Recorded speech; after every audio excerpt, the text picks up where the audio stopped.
विशाल, firstly many congratulations, आप audience की नज़र में विनर है और ट्विटर पर आप ट्रेंड कर रहे थे यस कि विशाल को लाया जाए। What you have to say about this?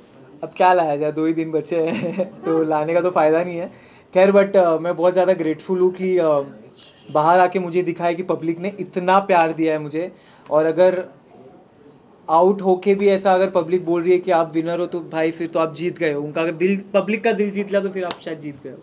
एक है हल्का सा मलाल है दिल के अंदर, थोड़ा सा जख्म है कि शिट क्यों यार, नहीं जाना था मुझे, 4 दिन बचे थे, जीतना था, बट कोई बात नहीं।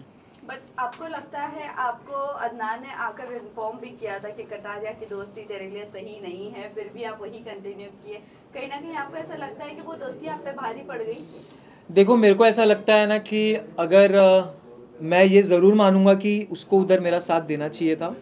अब जब मैं बाहर हूँ तो मैं इसके बारे में बात कर रहा हूँ, ज़रूर मानता हूँ। मैंने उसको भी बोला था कि मैं बाहर निकल के तेरे से बात करूँगा।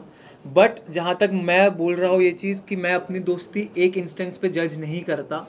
मैं अगर मेरा दोस्त एक बार गलत किया है तो मैं उसकी 10 अच्छी चीज़ें भी देखता हूँ, तो आई गेस वो एक को हटा के मैं 10 अच्छी चीज़ों को अपने साथ रखना चाहता हूँ। विशाल, उसके अलावा अगर मैं बात करूं, जैसे अरमान ने आपके ऊपर थप्पड़ उठाया है, उसके बाद भी वो घर के अंदर है, क्या वो सही है? आपको लगता है कि वो फाइनल में दिखने चाहिए? अगर मेरे हिसाब से शो चलता तो कब वो तो बहुत जल्दी निकल जाते और मार खा के निकलते। लेकिन मेरे हिसाब से शो इवेंचुअली चलता नहीं। तो आपने एक्शन नहीं लिया वहाँ पर कि बिग बॉस इसके ऊपर एक्शन लिया जाए, जैसे हमने हर सीजन में देखा है। देखो क्या होता है ना कि जब आपके ऊपर, जब पूरा घर आपके अगेंस्ट हो जाता है और आपका जब माइंड इतना प्रेशराइज हो जाता है और आपके साथ इतना बड़ा कांड हो जाता है और उस चीज़ को एक स्पेशल केस दे दिया जाता है ना, तो कहीं ना कहीं आप अपने आप पे सेल्फ डाउट करने लगते हो कि क्या कहीं मैं ही तो गलत नहीं था।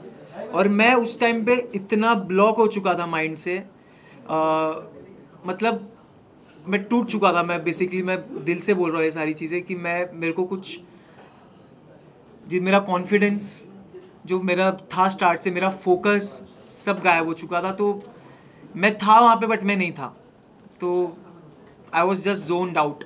उसके बाद भी आपके घर वालों को बहुत सारी चीजें गलत भी बोली गई है, अरमान ने गलत बोला है, उसको लेकर क्या कहना चाहोगे? खैर वो बात तो मैं इधर आके देखा, मैंने बाहर आके देखा। अगर मैं उस वक्त वहाँ पे रहता हूँ जिसने मेरे बाप के बारे में वो चीज़ बोली, तो मैं उसको ये चीज़ बिल्कुल प्रॉमिस करता हूँ कि वो बहुत ज़्यादा, जितना उसने मेरे को मारा उससे ज़्यादा ज़ोर से खा के और मैं घर में उसको मार खाता और मैं फिर घर से निकल जाता और मेरे को फिर कोई मलाल नहीं रहता।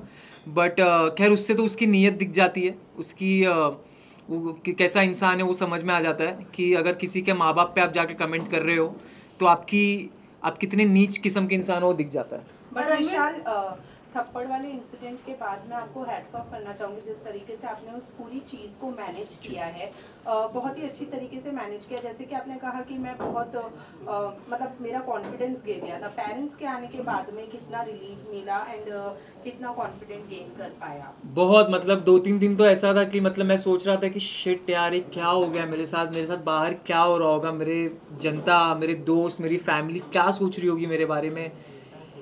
अंदर से मुझे मालूम था ये चीज़, अंदर से मुझे एक आवाज़ आ रही थी, मेरा इंट्यूशन था कि मेरे इंटेंशन गलत नहीं थे और मेरे वर्ड्स भी गलत नहीं थे। बट क्योंकि इतने लोगों ने, मेन इसमें मैं बोलना चाहूँगा पायल को, बुद्धिहीन चालें उन्होंने करके गई हैं। जब आपको कुछ मालूम नहीं है, आप एक बारी पढ़ाई करके आओ, आप नेशनल टेलीविज़न पे कुछ बोल रहे हो तो आप उसके बारे में स्टडी करके आओ, आप देखो कि मैं क्या सही बोल रही हूँ। और क्योंकि मैंने वर्ड निकाला भी था कि मैंने सुंदर बोला था, तो उन्होंने उसको बोली नहीं तुमने ये नहीं बोला था। खैर तो 2-3 दिन में लॉस्ट रहा, लेकिन फिर मुझे एक चीज़ समझी कि नहीं, मुझे स्ट्रांग होना है मेरे घर वालों के लिए, मुझे गेम पे फोकस करना है।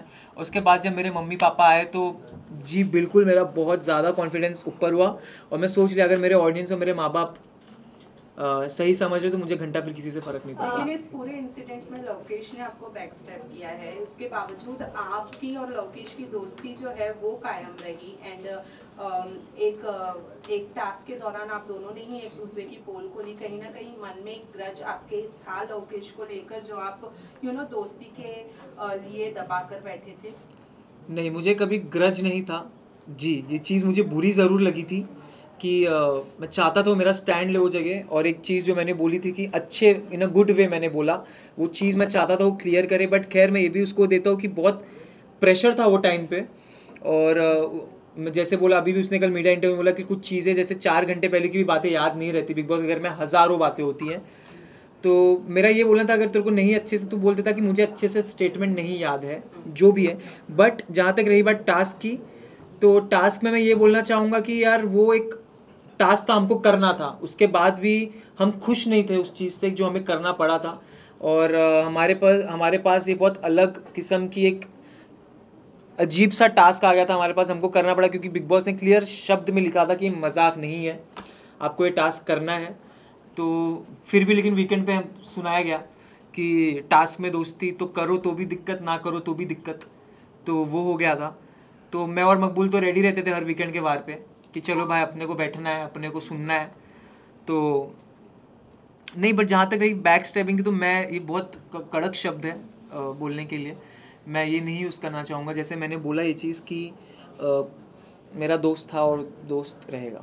विशाल, आपसे प्रेस कॉन्फ्रेंस को लेकर आपका क्या कहना है, क्योंकि आपके मुद्दे को सबसे ज्यादा उठाया गया है और अरमान को बैश किया गया है थ्रू मीडिया। तो मैं इस पे एक स्टोरी भी डाला था, मैं चीज़ यहाँ पे रिपीट करना चाहता हूँ, जो जगह आप नहीं हो वो जगह पे भी अगर आपके नाम की गूंज मच रही है तो आपने ज़िंदगी में कुछ सही करके आए हो शो में।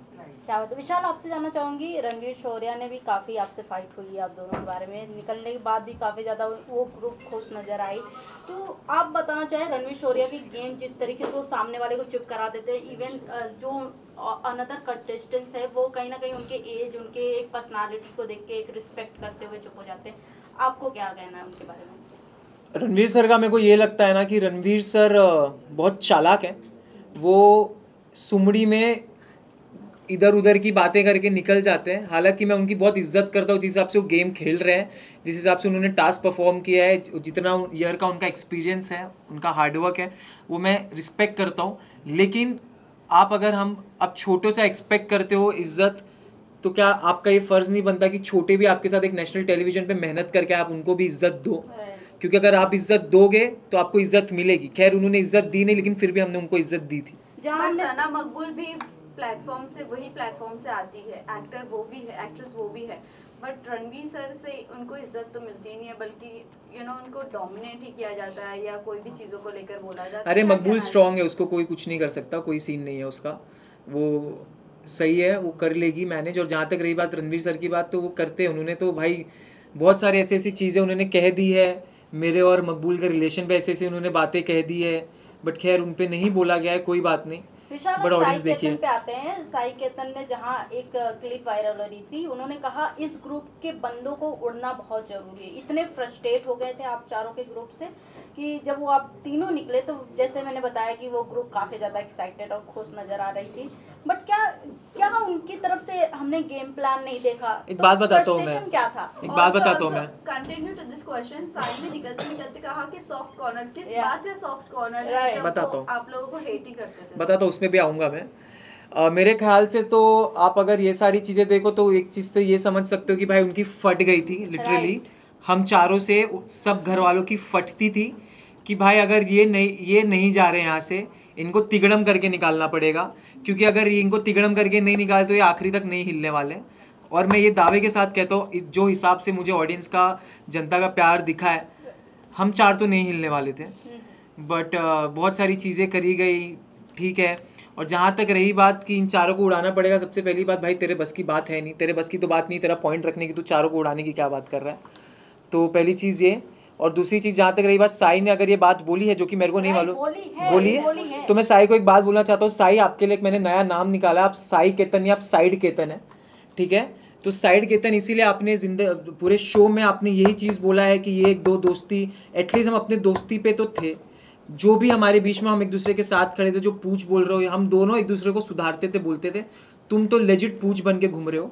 और जहाँ तक रही बात सॉफ्ट कॉर्नर की, तो मैंने हमेशा उसको ये चीज़ बोली है कि साई, मेरे को ऐसा लगता है कि तेरे को सॉफ्ट, वो हमेशा बोलता था ये चीज़ कि मेरे को तेरे लिए सॉफ्ट कॉर्नर है, तो दिल का बहुत अच्छा, और मेरे को भी वो दिल का बहुत अच्छा लगता था, बट बाहर आके मैंने कुछ चीज़ें ऐसी देखी, उसने भी कितनी सारी ऐसी चीज़ें बोली है, वो दिल से उतर गया।